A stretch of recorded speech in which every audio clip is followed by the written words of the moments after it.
even Sinovac, okay na.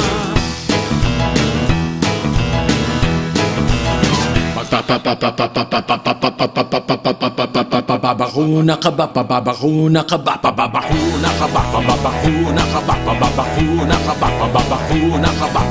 Vaccination for the nation, no more isolation. Revaccination. Pababakuna ka ba, pababakuna ka ba, pababakuna ka ba, pababakuna ka ba, pababakuna ka ba, pababakuna ka ba, pababakuna ka ba. Paturok, paturok, paturok.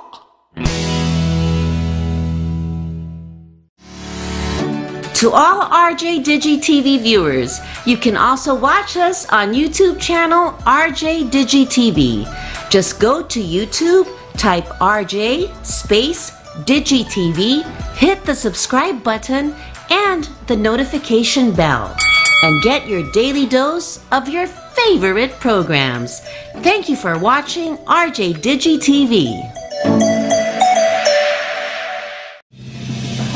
You are watching the multi-awarded Radio Bandido TV on channel 224 Sky Cable and TV Plus boxes. Simulcast on DZRJ 8:10 a.m. Informing, advising, and entertaining the Filipinos and OFWs around the world. Streaming live on www.facebook.com/DZRJ 8:10 a.m. or on YouTube, channel RJAM News. To all Teleradio Bandido viewers and listeners, you can now watch Teleradio Bandido on our new YouTube channel, RJAM News. Hit the subscribe button and like the video. Don't forget to click the bell icon so you get notified when a new video gets uploaded. Don't miss out on our dynamite lineup. Hello and welcome to the World News Jam right here on DZRJ and RJTV. My name is Eric Lecain, and I'm joined, as always, with Lolly Tolentino. We're right here on the radio on 810 a.m. on your radio dial and Sky Cable Channel 224.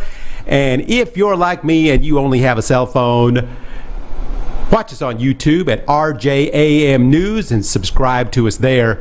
Lolly Tolentino, how are you doing today? My goodness, Lolly Tolentino, that is the most incredible necklace brooch thingy I have ever seen.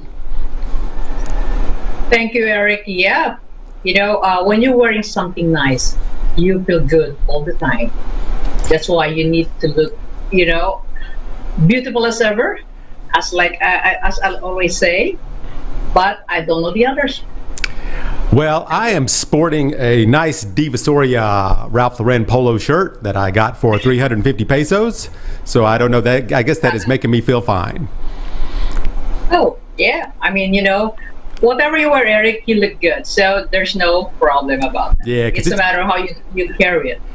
Because it's been a very stressful week. I got to tell you, Lolly, thinking of the most stressful things in your life, having a baby, starting a new job, getting the vaccine, those are nothing compared to having construction workers come to your house. That is the most stressful thing I think there could ever be. Where's my food? I don't have the right tools. Where's my cash advance? We don't have all the materials we need. Oh my goodness, stressing me out. Here's what I think they should do. Here's what I think all construction workers should do is they should charge you based on how much stress they give you. So if they give you almost like no stress at all, then the price should be really high because you pay for not having. But if they give you a lot of stress, then it should be much, much, much cheaper. I think that's how they should. Yep. I think that's how they should. Yeah. Do it. Why? Yeah. Why don't we make a law like that? Okay. If you stress me out, I'm gonna pay you less. You're gonna pay me. I'm gonna give you less, and no cash advance. So. In any case, I think right now I was stressed before, but now I'm relaxed and feeling good because I am on the World News Jam here with Lolly Tolentino, answering questions that the viewers have sent in. It's me and Lolly's necklace here on the show today. So, Lolly, what kind of questions have people been writing in this week? I'm sure because this has been a very busy week that there's some good ones. So let's get going.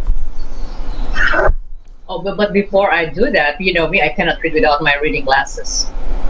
Oh my God, where did you get those? Those are beautiful, Lolly Tolentino. Where did you get those? Are those brand new glasses? Yes, it is a brand new glasses from your favorite place in cash and carry, IQ. IQ Optical. Yes, I had a feeling you might have gone there. By the way, in case you haven't joined us for the last couple of weeks, I bought a pair of glasses from IQ, and I'm loving my glasses. They are Calvin Klein glasses. They have like all the designer brands over there.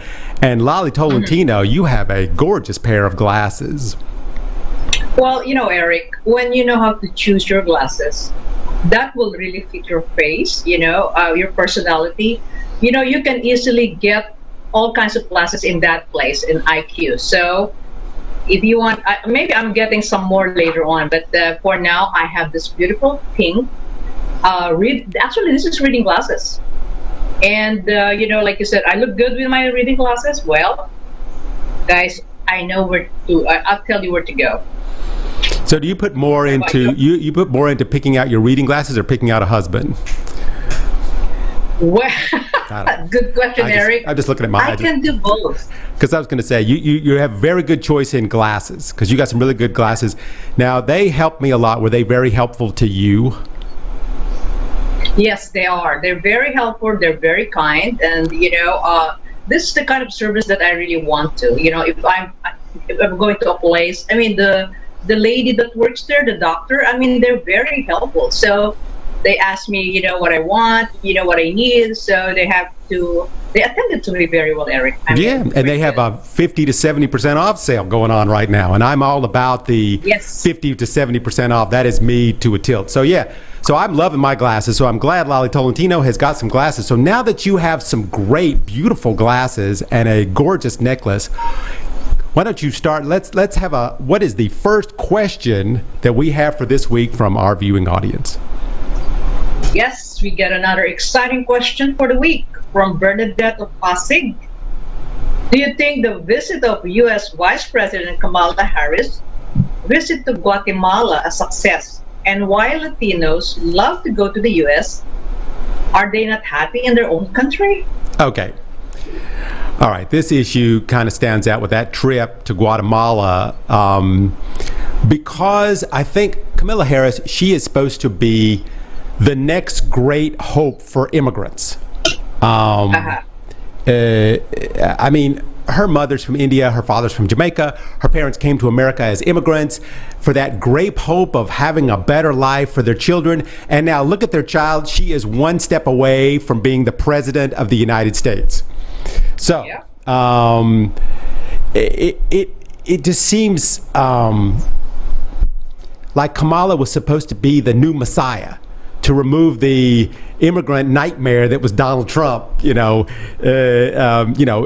but it didn't go exactly the way that we thought it was going to go. Kamala was in her news conference and she said, "Don't come." She said, "I want to be clear, folks in this region who are thinking about making the dangerous trek to the United States, to the Mexican border, don't come, do not come."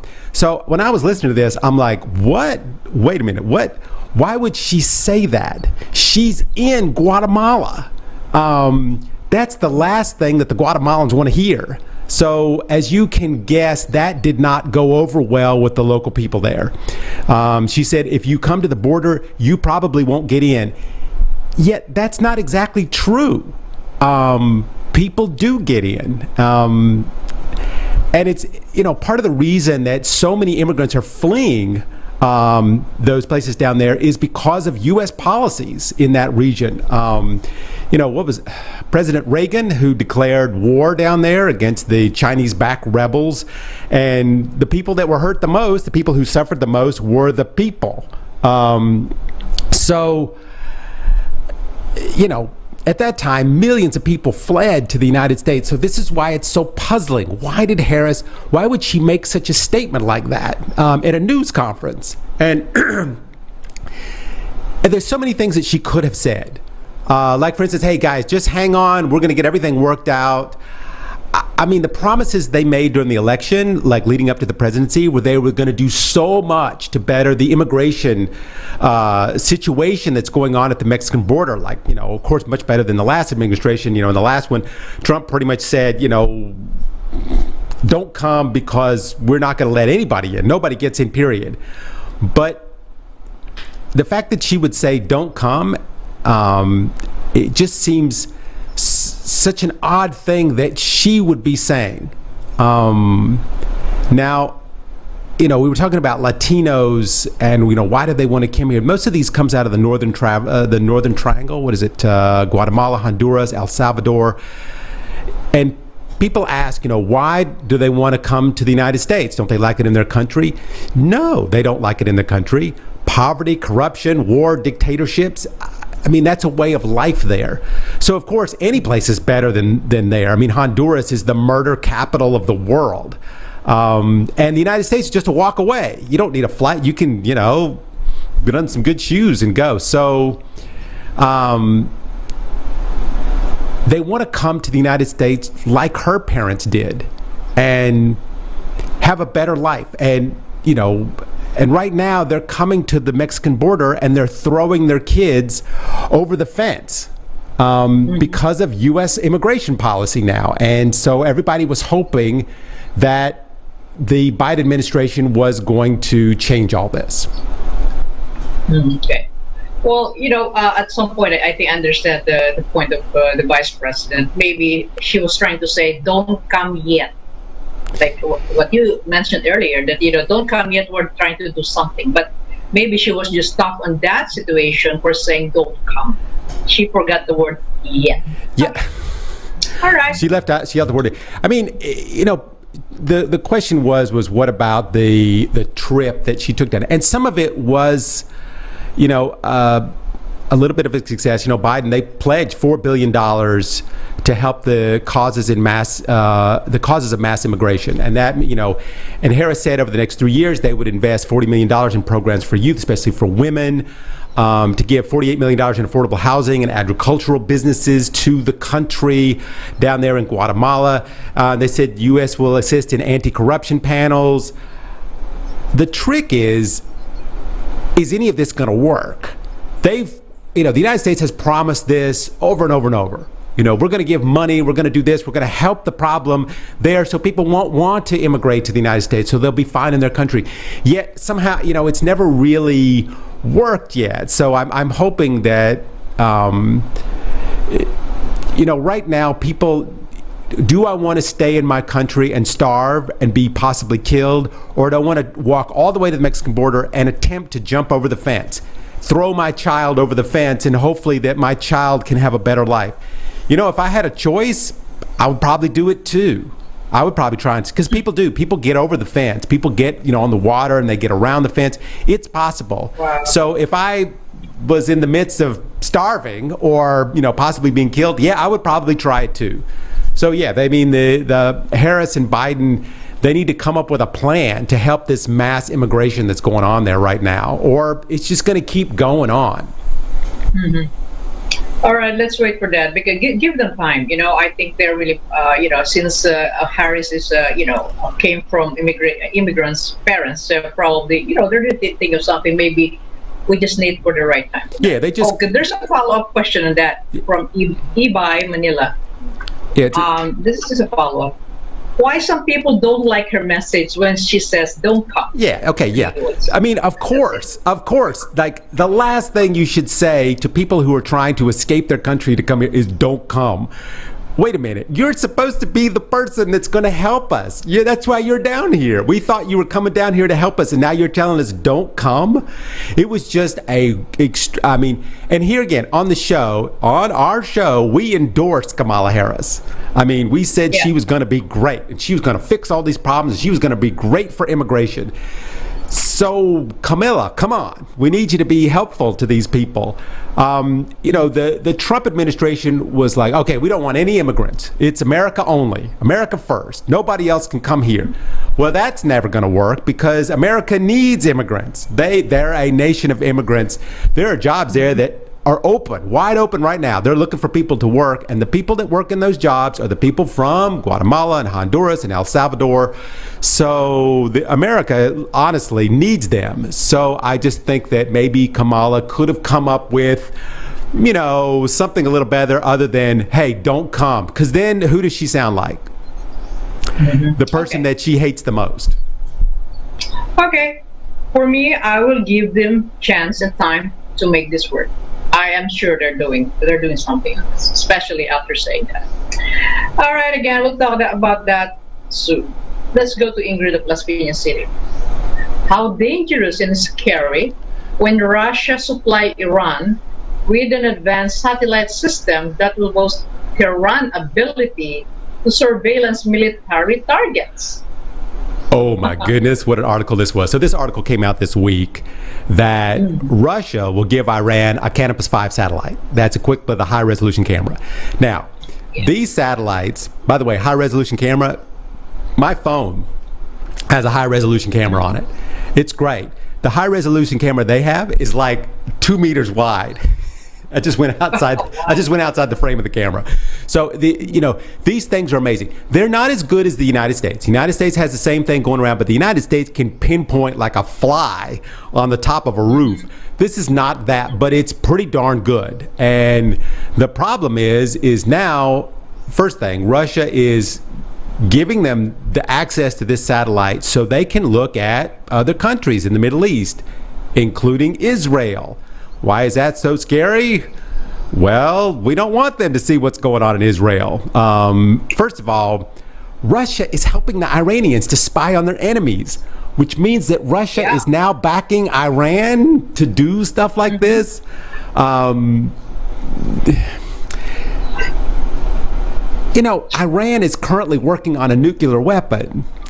If you want to ask like why this is scary and dangerous, man, I can give you a long list of things. But they have the ability now to look at places like Iraq, where American military are there, and they can like look at what they're doing and where they're going. I know the Russians are always looking at us. They're always looking at the United States. They're pinpointing where their troops are. And that's why we always know where the Russian troops are, because we pinpoint where they are. But that was okay before because it's Russia and the United States. But now Iran shouldn't have this kind of technology. And by the way, this satellite is not leaving Iran. It's leaving Russia. They're launching it from Russia, and then there has been, over the last while, these experts going to Iran to teach them how to use it. Now, of course, Russia says, oh, no, we're not doing that. But of course, we know they're doing that. We know they're doing that. We have satellites. We can see what they're doing. They asked Putin about this, and he said it's all garbage, and we're not giving Iranians the satellite tracking system. And then he backed it up by saying, well, it's all fake news. We're not giving it to them, but maybe at the least I don't know about it. Okay, what does that mean? He knows exactly what to say. Okay, so we know it. And then, Eric, remember, these people will not admit if they're helping, other country for, something like this, which is, we know this is really scary because, you and I don't want somebody to, to look for us what we're doing every day. Like, what is Eric doing today? So if you have the technology to find what you're doing, so that is scary, right? I mean, the Israelis do not want the Iranians to know what they're doing. They don't want to know that they turned their missile launcher this way or they did this. And for Russia to say that, oh, no, this is not happening, we're not doing it. Of course they're doing it. I mean, it's not like they're going to publish all this information, just making it up. They've been watching exactly what they're doing, and of course they have spies in Iran, and there's all kinds of ways they're able to predict these things. But the real thing that's worrisome, I think, to a lot of people is that Trump backed out of the nuclear deal with Iran, which we spoke about a lot on the show. And so right now Iran in secret is working on a nuclear weapon. And Biden, I know, has said that he is going to try and redo that deal so they can get the Iranians to stop working on a nuclear weapon, and they can really help with the sanctions, so forth. But do you think the Iranians are going to trust the United States anymore? Because the Iranians are looking at like, hey, who's going to be president in 4 years? Yeah. Hey, maybe that dude is going to turn on the deal that Biden made with us. So how do we know what the U.S. is going to do anymore? What if Trump is president again in 4 years? And then all of a sudden, we can't do it anymore. So I think the Iranians are going to be very careful about what they're going to do and how they're going to play this out. Yeah, I And well, at some point, I think really Iran will not trust U.S. about this anymore. Well, I hope they're gonna come up with an agreement, gentleman's agreement, in the future. All right, let's go to Fidel. Yeah, there's no more gentleman agreements anymore. Not after not after Donald Trump broke all the promises that the U.S. I know, made. right? But anyway, all right, let's go to Fidel. Why did world biggest meat producer JBS face $11 million cybercrime ransom? Can you explain about this? All right, welcome to the best crime of these days. Ransom. This cyber ransom that they're doing. Remember, we used to do good old-fashioned crimes like bank robbery. You pass the teller a note, and then she puts the cash in the bag, and then you jump in the getaway car, and you have a high-speed chase, and the police chase you, and you shoot back and forth. Now, why do you need to go to all that trouble when you can just sit in your nice Russian warehouse with all your hackers and steal millions without ever leaving your seat? This is the way of the future, these cyber crimes. I mean, ransomware. Yeah. It's a new term now. I mean, you hack into a company's server and steal all their files, moving them to your Russian servers, and then you call up the company and you say, listen, if you don't pay us, we'll destroy all your files or we'll publish them to the public. And this is what's happened to JBS, one of the biggest meat companies in the United States. They're all over the world. A group of hackers, code name R-Evil or something like that, out of Russia. They hacked into their system, shut down the whole operation. Now, as of now, it's unclear exactly how much the group asked for, but JBS agreed to pay them $11 million. And JBS paid it. And now, let me just say that JBS, in case you're following this story, JBS was back online before they even paid the money. But what JBS was worried about was if they released all their financial documents, I mean, it could cause all kinds of havoc. So just to be safe, they went ahead and forked over $11 million,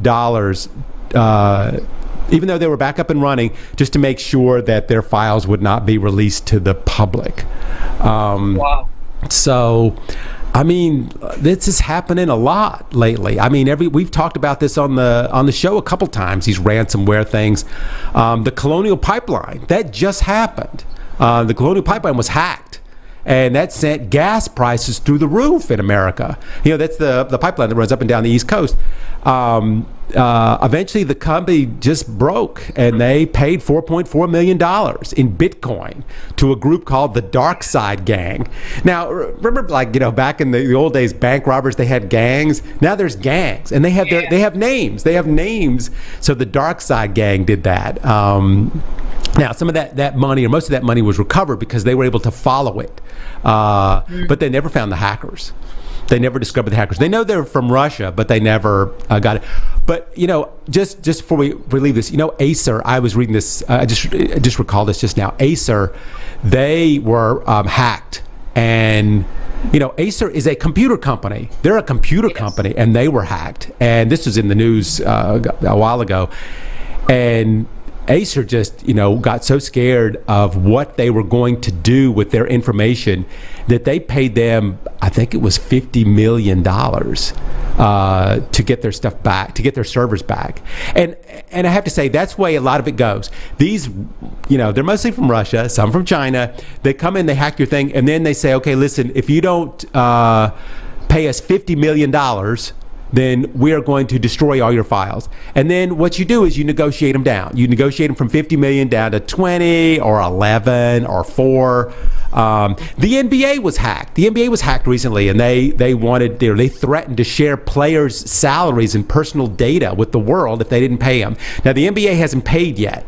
Not as far as I know. I may be in secret, but as far as I know, they haven't paid yet. But this is the new crime. This is the new way to make millions of dollars. And all you have to do is just sit in your basement in Russia, which is where most of these places are. I gotta call it like a high-tech robbery.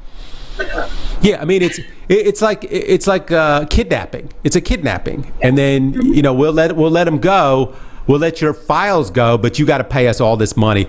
And they know that they're going to pay. They know they're going to pay something because a lot of these companies like JBS, they cannot risk it. They can't risk these files getting out into the wrong hands because now all of a sudden their whole business is compromised. So it's such a great thing to do because you know that they're going to pay you something. You know, it's like going into the hardware store and letting a pipe fall on your head and then suing them for $100 million. They're not going to pay you $100 million, but they may pay you $50,000, which is fine. You know, so, yeah. Okay. Crazy world we live in, yeah. All right, now let's go now to Sophie of Mandaluyong. Why do you think Prime Minister Boris Johnson hails President Biden, asks a big breath of fresh air? Comment, please. I think this from the summit, right? The big breath of fresh air. Yes, this you are correct. This is coming from the summit. Okay, I mean, all right, they dealt with Donald Trump for 4 long years. Many times over the years, those leaders were like, what did he just say? Never knowing if he was serious or he's joking or he's just plain dumb. You know, Trump alienated almost all of the European leaders. And so I'm sure there was a huge sigh of relief when Biden won the election. I mean, one of the things is that, you know, the U.S. and Britain are going to try and rework their trade agreement. I mean, this is a big thing. I know Trump scared, you know, a lot of people a lot of time on his crazy things that he was going to do with trade, the threats that he made now.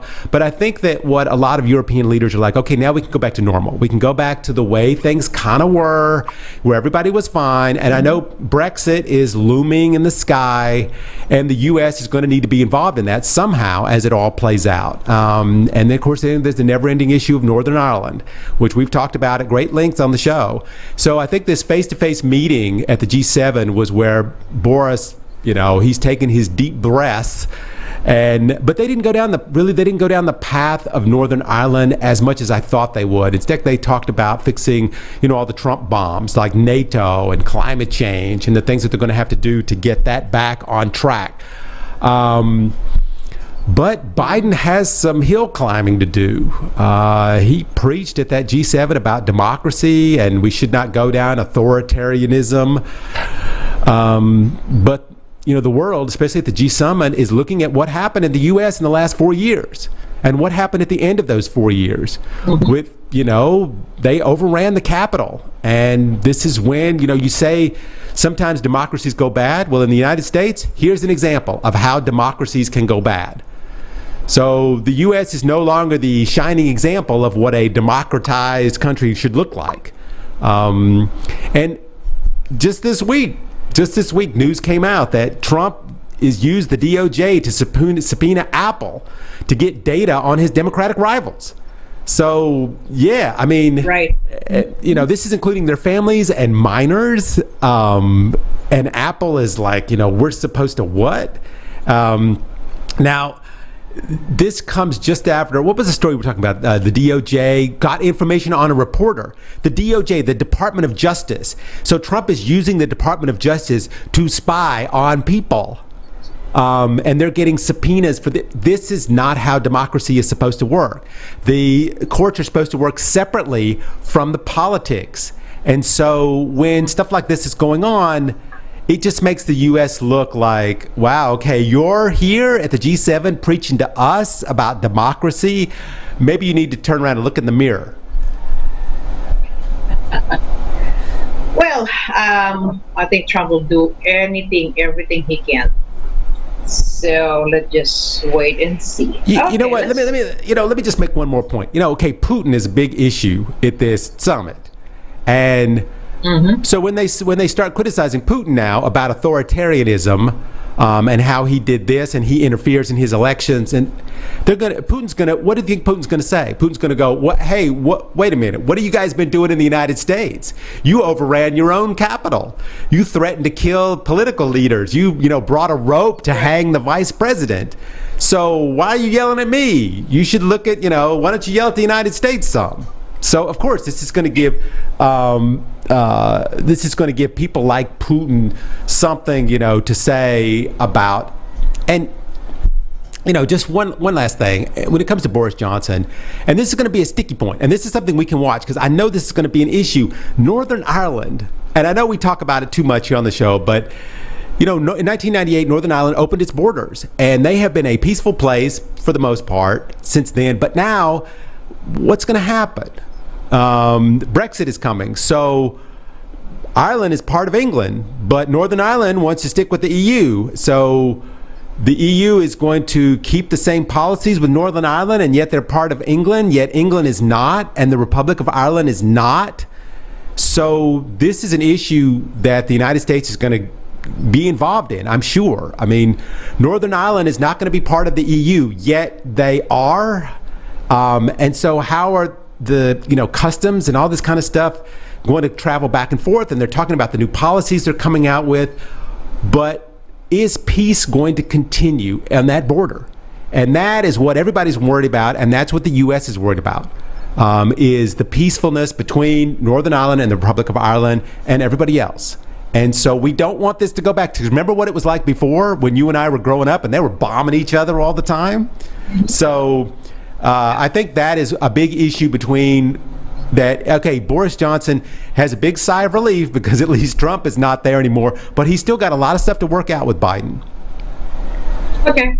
Well, good luck to them. I think they can really work together, Biden and Johnson, about this issue. I think they will too. I think they'll be okay. Especially if Boris Johnson ever combs his hair. But I don't know what that has to do with anything. Okay, let's go to Marichu Pasi. Airline industry suffers cyber attack. What is happening now? What does it tell to the world? Oh my goodness. There has been a barrage of cyber attacks in the airline industry.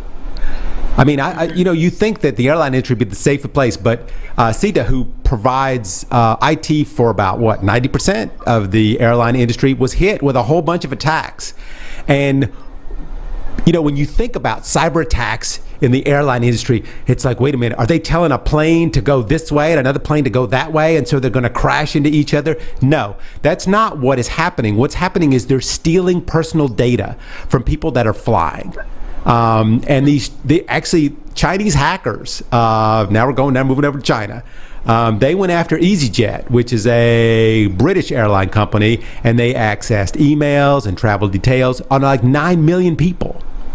That's a lot. And boy, and this is not the first time that EasyJet's got hit. EasyJet ran a competition on Facebook saying that you can get a free flight. You ever seen these things? You can get a free flight. All you got to do is fill this out, and then we'll put you in for a free flight. Well, it wasn't EasyJet at all. It was some Chinese company, and people were putting in their data and their frequent flyer miles and sending it to these people, and they got tons of personal information on people through this fake Facebook thing that they were doing.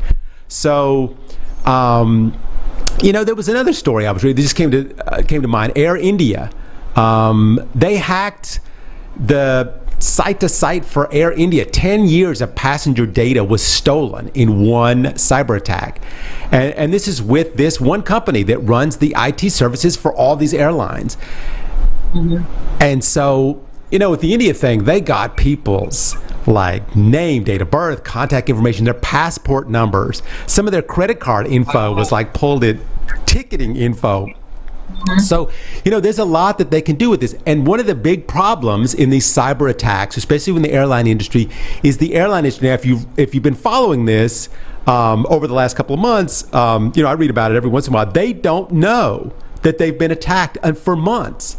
It's usually months later that they figure out, oh shoot, they've been getting our information for us for the last 3 months. And so this is what's scary about these cyber attacks. And people have said, what are we going to do about it besides just cut the cable? But we can't, cut the cable because the world now works on the internet. So once you learn how to infiltrate the internet and do these attacks, it's hard to protect yourself. Yeah, that is really scary. I mean, it is very scary because all the data, especially your bank account, right? If you have a lot of money in your account, they can easily hack it, and it's happening already. I mean, here in the Philippines. many times. banks are pretty good. Banks are pretty good at stopping hackers, but we're not. We, as personal people, are not. And if we're putting in our credit card number to buy an airline ticket, I need to know that that's safe. That's that they're it's like at night when you close your window. You close your window and you lock your window, and then the guy shows up and he's got a glass cutter and he just cuts a circle in the glass and opens the window. You think you're protected, but you're not. There's no way to be fully protected. And so I think this is something that this company has really got to work hard on, because these days especially, we don't go to ticket agencies to buy tickets anymore. We buy them online. That's the thing. We are in the comfort of our room and, booking ourselves to airline. I know. And I book a lot of flights. So, man, I don't want them to take my credit card. So, anyway. Okay. From Lijo of Manila. Okay, this one is good. No more polio in the Philippines, according to CNN Philippines report. It's a no-cure disease, but can be prevented by vaccine. Is this true? Sure. This is a big story. The Philippines, once again, is polio-free. Remember when the Philippines was polio-free before, and then all of a sudden they weren't polio-free anymore? It popped up again. What was it, like 2 years ago? 2 years ago, they had 17 cases appeared in the Philippines of polio. And polio was once a pandemic, mostly for children. It's passed through ingesting food contaminated with fecal matter. I mean, it's like, how polio is passed around. And it can leave, in case you don't know, polio can leave children paralyzed. And in some cases, it can be fatal. And this was, one of the big diseases before. However, we now have an immune system to polio, and the reason that we have an immune system is vaccines. Vaccines help you from getting the disease. Now, we all carry these diseases. We have millions of diseases in our body right now, but we have an immune system that will, if you take a vaccine for polio, it'll last you a lifetime. They have boosters sometimes, but now, I think it's almost, a lifetime. And this is what the issue was with AIDS. Remember when AIDS popped up and people started dying of diseases they shouldn't, diseases that haven't been around, or just like simple things, simple diseases that are in our bodies, but we don't even think about anymore because we're immune to them. And all of a sudden, people became not immune to a lot of these, esoteric diseases, and they were dying from them because the AIDS attacked the immune system. And we need, our immunity system is there for a reason. And these vaccines, they change the metabolic structure of our immune system so it can protect us against certain diseases like smallpox and polio, things that we don't even think about anymore. And the fact that came back in the Philippines was, almost make you shake your head. Like, how could polio be back? Like, where did it come from? Because it's been gone for so long. So the fact that the Philippines came in with vaccines and they get everybody vaccinated, the problem with this, the reason that polio can come back to a country like the Philippines is that people are not getting their children vaccinated. That's the thing. You need to get your children vaccinated. Every year, every second, there's a newborn babies. All right? Maybe in the Philippines, maybe 4 or 5 per second. Yeah, exactly. But get your baby vaccinated, because we can keep polio can be now not in the Philippines forever. Yeah, it can be it can really be prevented. All right, let's go to Renato of Makati. Lots of vaccines arrived already in the Philippines. People who criticize the government for not ordering right now are probably realizing that they're doing their job. But some people are impatient, and patience is a virtue. Your thought on this? Well, okay. As of this week, there is 106 million people have been fully vaccinated in the Philippines. I believe 1.6 million have been vaccinated now in the Philippines. Now, if you look around at like Thailand is about the same. They have about the same number. Singapore is about 1.8 million. Vietnam's they've only vaccinated 80,000 people.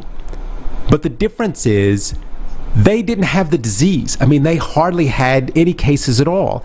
Their government was very fast in shutting down the flights going in. They made sure that people did this. That now in Vietnam, it's a little different because when the government says you need to do something, you better do it.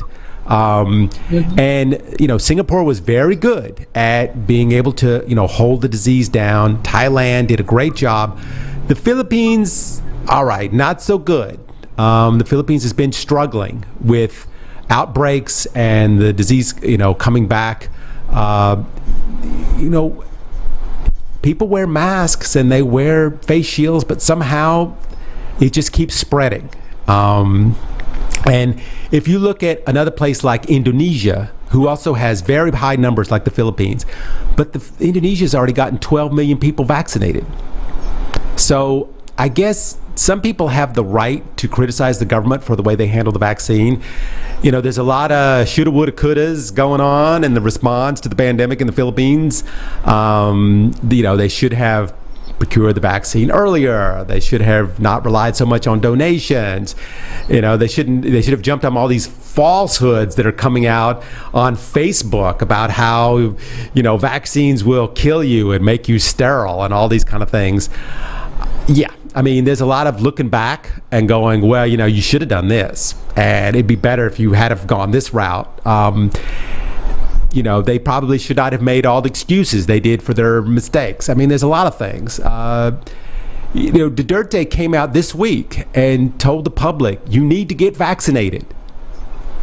You need to get vaccinated. It's not just going to help you, it's going to help people you love. And so, it's true. I mean, I look at what the president has said and what he's done, and it looked like he's doing good. However, sometimes it has to do with the country itself. The country needs to come together like a lot of these other Southeast Asian countries do in order to combat this disease. And I know that you don't have a job and you don't have money and you can't come outside for, there's all these lockdowns and everything. Yeah, I mean, it's a problem, and it's easy to criticize the government. Yeah, I mean, even before, if I remember correct, before when they're trying to get vaccine, there's a lot of debate on the budget. It's the Congress, the Senate, they were fighting over it. Yeah. So that's why there's some delays, because you cannot just order, I think, without the approval. So because you need to have a budget. What if I order 1,000 and you only give me a budget for 500?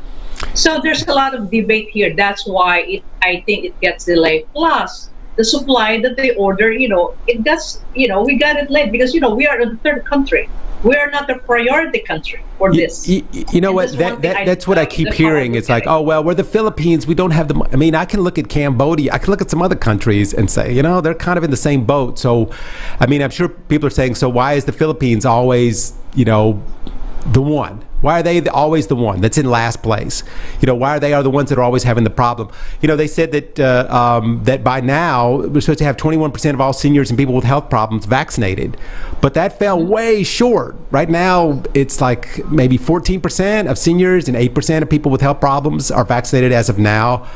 So and right now there's a lot of people that can get vaccinated, but they don't know where to get the vaccine.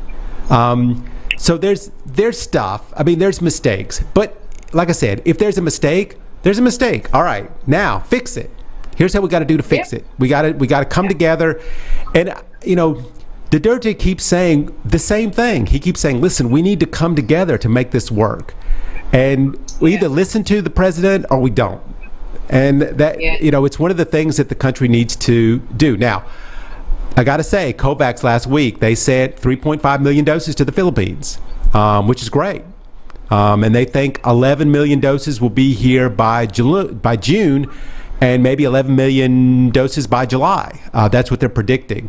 But people are skeptical of everything that the government says now, because they say, oh, we're going to get this many, and then they don't show up, and then they don't have the vaccine. So...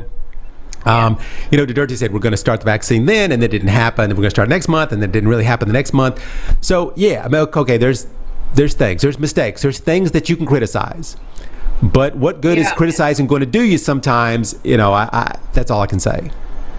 Yeah, and the thing is, as as I always say, even to friends, because there's a politics always that plays in this issue. So people are listening to relatives telling them that this is not safe to take the vaccine, and so many issues. That's why, hopefully they change their mind later on. Here's one thing I can say is of course, and I don't mean this in a bad way, but of course, people who don't particularly like Duterte, they want to see him fail. They want to see it screw up. They're overjoyed when there's a problem and things don't work out. And the fact that people don't want to take the vaccine, and it's, so they're happy about this. And this is the kind of thing where we need to be non-political. I know, like the politicians that we hate, we want to see them fail, but this is not one of those times. This is one of those times where it's really for the good of the country. We need, and I'm not talking about people dying. We are talking about dying people, but actually the people who die in the Philippines is very small. In relation to how many people have had the virus. The number of people that have died is actually fairly small, but it really has to do with getting the economy back and getting regular life back, getting things back to normal. That's what we're fighting for, and that's going to help everybody as a whole. If this is one of those moments where everybody needs to help your president to get to that point, because they got to get past this, because like we've said on the show many times, the economy is going to struggle. Maybe not so much now, but very soon it's going to start to really struggle. Yeah. So that's why for now, forget about the politics. Whoever's running the country, just do whatever is good for ourselves. And I know there's an election coming up, and we're talking about who's going to run for the election, and is Duterte going to run again? Maybe the vice president.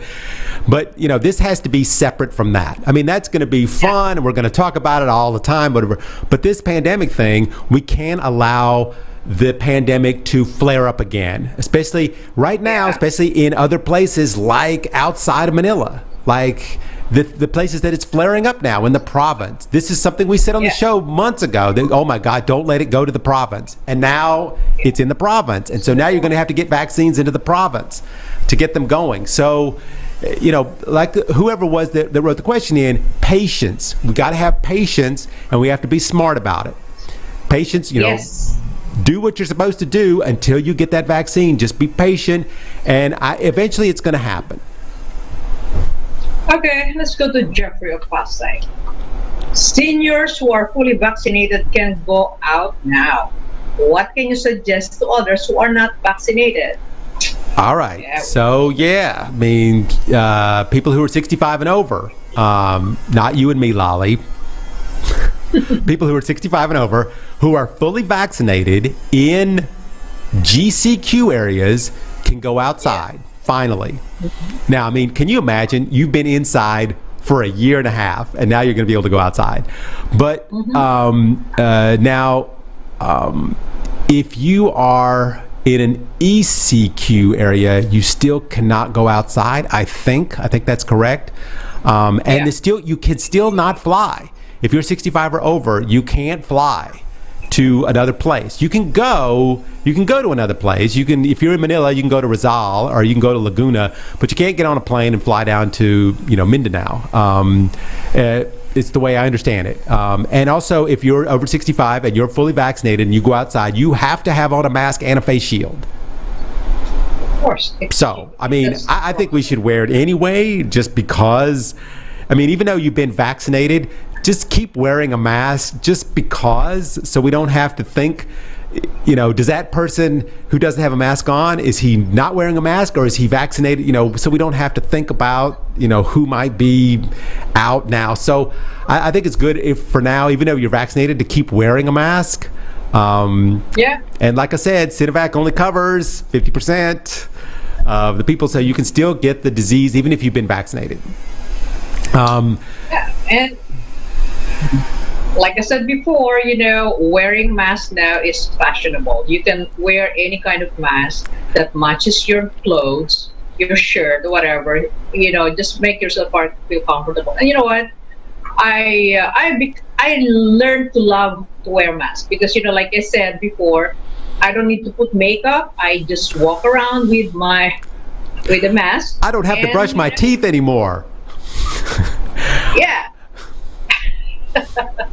I You can don't just have to brush your teeth. I don't have to brush my teeth. I can eat a chocolate bar and just smile, and it doesn't matter. Or when somebody's taking my picture, I don't have to smile anymore. I can just go, I'm smiling. Yes, exactly. But they can see it in your eyes. You know, All right. it's funny. I just know some of my friends. They have dresses that look like my painting back here, and then they have a mask to match the exact color that's in the dress. Anyway, I'm just saying. Oh. Some people are buying dresses with the mask as a, what do you call that? What is it called when you have something that matches? It's your accessory. Yes. And, some are putting some, I don't know. But anyway, those are the things that they want. Okay, fine. Let's A go to mask one is an accessory now.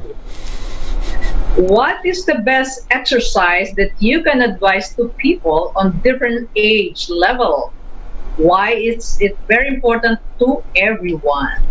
Yes. All right, this is Exercise, Eric. What I like about these stories that are not news, they're not in the news. It's just a general question, and it's great to have these questions like this sometimes because we can just talk about it because this is the interesting question. And I'm assuming this person is talking about when you get older. I mean, that's what it sounds like. Which is on a different age level. You mean like older? And if you want to know what is the best exercise advice for people who are getting older, walking. Walking is the best. It is the best exercise. Now, some people say jogging. Well, okay, yes, jogging is also good. There's certain age you're going to get to where it gets harder to jog. Because of your knees and ankles and so forth and your hips and stuff. And also, as you get into the older ages of above 75, above 80, you don't want to fall. That's very important. So going out for a walk, a nice fast walk, is some of the best exercise you can do because it will get your heart going. Now, technically, probably, I think the best exercise you can do is water aerobics. I think that is great. I've seen, I've actually been in these classes. They are very hard to do, but you're lifting weights, you're jogging, you're working, your heart is pumping, everything, and all the while you're in the water. You're in the water, so it doesn't have to, if you pick up a heavy weight in the water, it doesn't matter, and you're not going to drop it. You're not going to drop anything. So the chances of getting injured, which is what we have to look at when we're exercising, and once we get over 65 and we're exercising, one of the big things we have to worry about is getting injured. And I got to say, water aerobics, you're really not going to get injured. I've never heard of anybody getting injured in a swimming pool, in water aerobics. But, thinking about other things, resistance bands, workouts, there's a lot of things that you can do. Resistance bands are great because there's no heavy lifting. There's no weights or anything you have to pick up. It's just a band and you move it back and forth. And those things are great. As far as something in life, exercising, it affects so many things. Our heart is a muscle. And we don't think about it. We think of the muscles in our arms and the muscles in our leg. But there is one muscle in your body that never stops working, and that is your heart. It beats when you're awake. It beats when you're asleep. Now, when you're asleep, you don't use the muscles in your arms and your legs and your feet, but your heart is the only muscle that never stops. And when it does stop, when it finally stops, that means you're dead. So in order to stay alive, that muscle has to stay strong. And a lot of times people die because their heart is weak and they get heart disease. That is actually the number one killer, I believe, in the world still, is heart disease. So one of the things we have to do is get that heart beating a little faster. It beats as we sit and we eat potato chips and we watch TV, and our heart beats and it gets slower and slower. And so now when we get up to walk to the kitchen to get more fries and to get more soda pop, then it starts beating faster. That's what it shouldn't do. That's why if we go outside and we walk around and the heart beats a little faster, when we do get up and walk to the refrigerator, it'll stay slow. And that is one of the things that means your heart is stronger, and that will make you last longer. So if you want to live longer, one of the things we have to do is strengthen our heart. And I just have to say, and then I'll let you comment on this, that exercise does so many things to you. It will increase your memory. It will protect you against chronic diseases. It loosens up the muscles in your body because the muscles in your body will warm up. Every time you go out and you take a power walk around the neighborhood, it will loosen up the muscles in your body. It will help you with blood pressure problems. It will improve your sleep. It will it helps you with anxiety and depression. If you have cancer, it will help combat cancer fatigue. The immune system, which is what we were talking about before. If you exercise, your immune system builds every time you exercise. If you sit on the couch and you don't do anything and you eat potato chips and you watch Netflix, as I've been doing a lot this year, your immune system will drop. It'll make you sicker. It will lower stress. It's true, and I know this. If you exercise a lot, your stress level comes down, which is why I was thinking about going out and taking a power walk because my stress level is through the roof because I have construction people working, and so I am crazy here, and that's why I want to get outside. I want to just get outside and see the sun and walk around the neighborhood a little bit and get my heart pumping. Okay, yeah, good advice, Eric. Okay. All right. In my case, for example, I do exercise, at least 3 to 4 times a week by walking. 30 minutes walk, it helps a lot. And if you cannot go out, if you're just during the time ECQ, you know what I do? I just walk around the unit back and forth for 15-20 minutes. Do my floor exercise. I have a 5-pounder what do you call this, weights, and that helps me a lot. So if you cannot go, because some people, they have excuses of not, I can't go to the gym. Well, I used to go to the gym a lot, but since during the pandemic, it changed the whole thing. So you can do exercise at home if you cannot go out. There's a lot of things that you can do at home. Right? Now we know what it's like to be in prison. This is what it's like to be in prison. You're in prison. You're in a jail cell. Now, of course, your jail cell is a studio apartment, or your 2-bedroom that you're living in there at the top of your condo, and you can't leave. So you're under house arrest, and a lot of us. I was under house arrest, stuck in the United States before because we couldn't leave our house. We couldn't go anywhere. And so, there are so many things that you can do, and like I said, the word excuse, there are so many excuses that I have made for not going out and exercising when I easily could have. And that's why we're talking about, going to the pool and doing, working out in the pool. Yes. Okay. Right now you can't do that, but having a resistance band in your house and just, how much does a resistance band cost? 300 pesos. You can go down to the mall and get a band, and there's so many things you can do with that thing. And yes, I know I used to teach sports, and I used to teach exercising and working out, so I know a lot of these things that are going on. But I have to say, if you're stuck at home in front of the TV set, and I know this is going to sound stupid, but you can go on YouTube and just do a class. Just do a class. Yeah. There are so many classes on YouTube, and some of them are hilarious, by the way. I mean, they'll make you laugh. But just go on YouTube and just follow what the person says. Just, and some of it's for just stand there and march and walk and move your arms and swing your arms around and stuff like that. Anything you do is going to get your heart moving and pumping and going a little faster. And this is why I love these cheap watches that they have. These very expensive watches that they have your heart rate on them.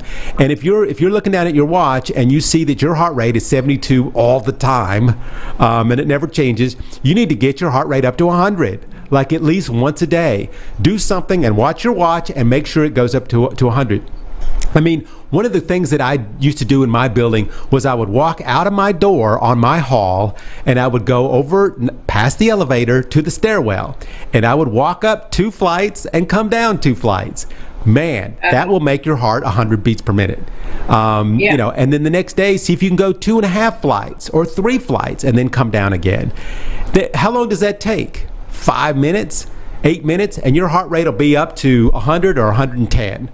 And that's what you need. That's one of the things that is going to make you live longer. I guarantee you this is something that will stop heart disease, because a lot of heart disease is caused by fatty tissue in the muscle because we don't use if you sit on the couch all day, your stomach gets fat, but so does your heart.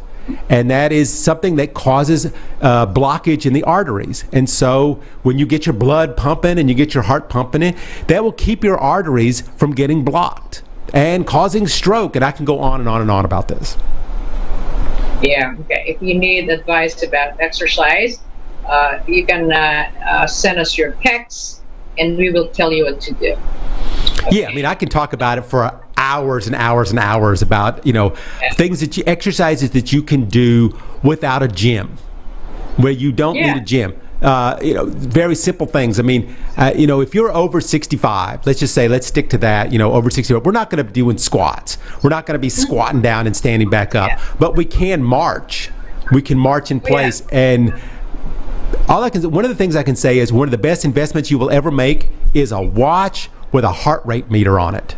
That is one of the best things you can get, because you can just follow it and just say, every day I'm going to get my heart to 100.